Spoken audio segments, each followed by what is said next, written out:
Republican proposals to impose a person cap on federal Medicaid funding or turn the government health insurance program for lower income Americans into a block grant would leave millions of people without coverage or care, according to analysis published Tuesday. All right. Remember, what Donald Trump is attempting to do is he wants a big omnibus reconciliation bill. In English, what that means is he wants a bill ready to sign as soon as possible that has all the things that he wants to do right away before we get a chance to analyze what these things would do. Well, of course, we have groups that are looking at what the formulation of these bills are going to look like. And Medicaid is one of the number ones that they're thinking about cutting. Right now, Medicaid spends about $800 billion a year to take care of the sick. So what is he planning on doing? The Center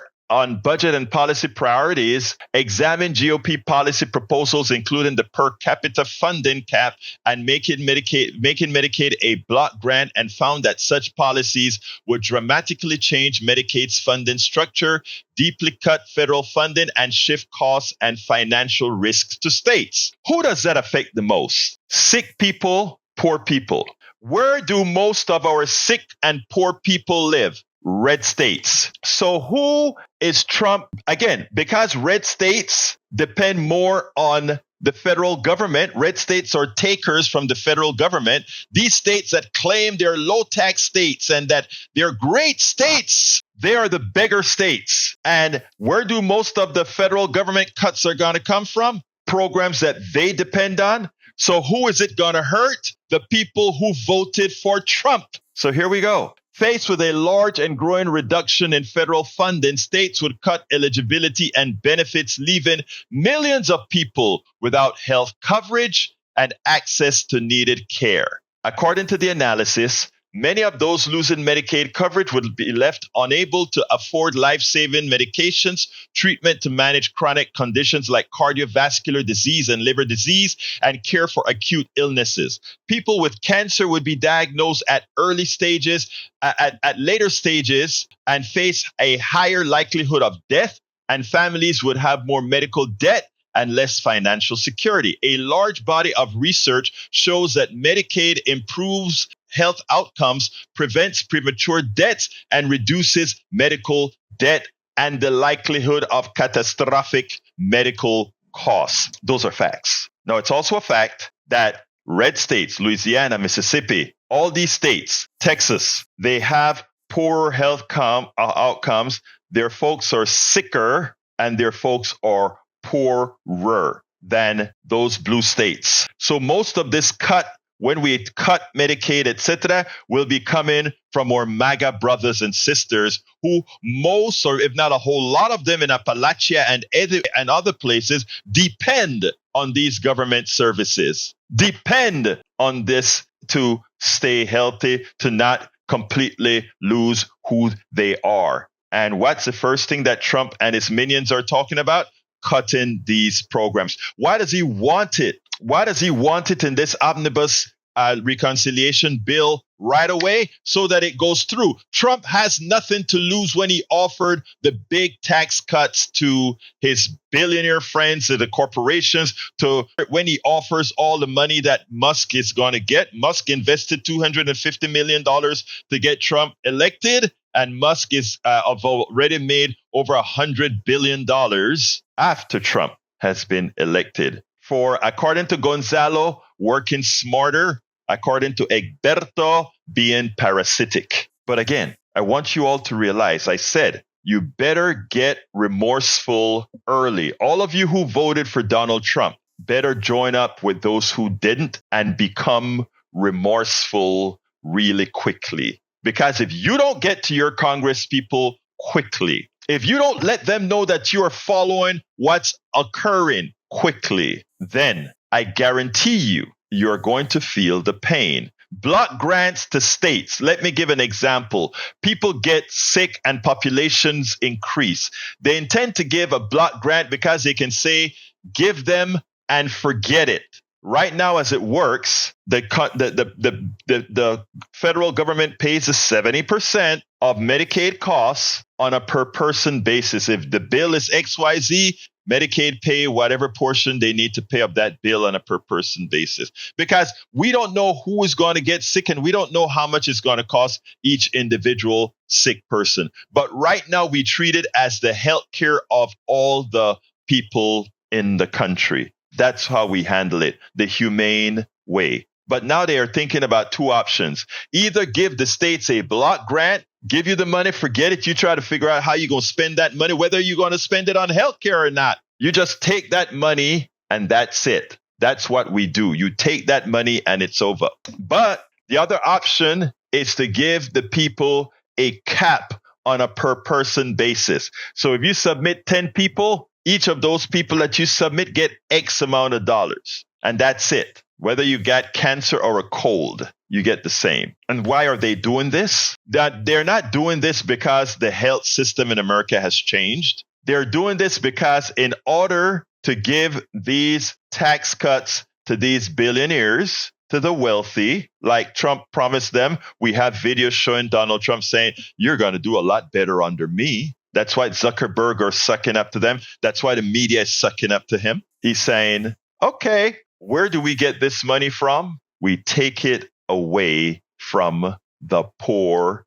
We take it away from the middle class. They are expendable. Of course, the rich aren't that smart because if we continue to take from the middle class and the poor, eventually the rich can't stay rich because there's nobody to sustain them. But they're not the smartest cats on the market. They're smart in capitalism, but that's where it ends. So again, you better start being remorseful. The analysis comes as Republicans who control both houses of Congress, and starting on January 20th, the White House, as President-elect Donald Trump takes office, pursue a massive tax cut that would be funded in part by cutting social programs, including Medicaid.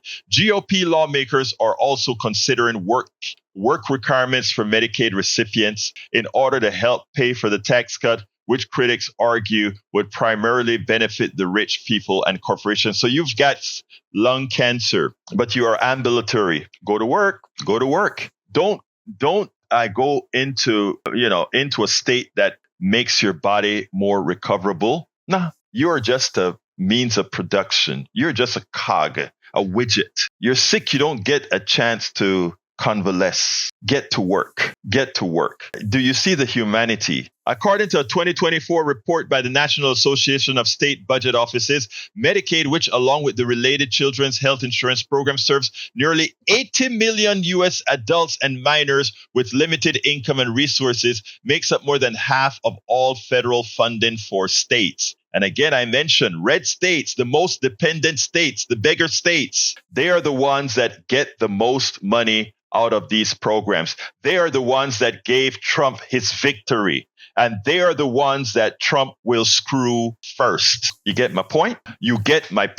Again, you're not going to hear this on Fox News. You're not going to hear this on mainstream media expressed like this, because for all practical purposes, they have started to self-neuter. They have all started to self-neuter. They either lie to you, or they simply stay quiet, or they simply allow the right wing to use our airwaves of their propaganda lying machine. Is that what you want?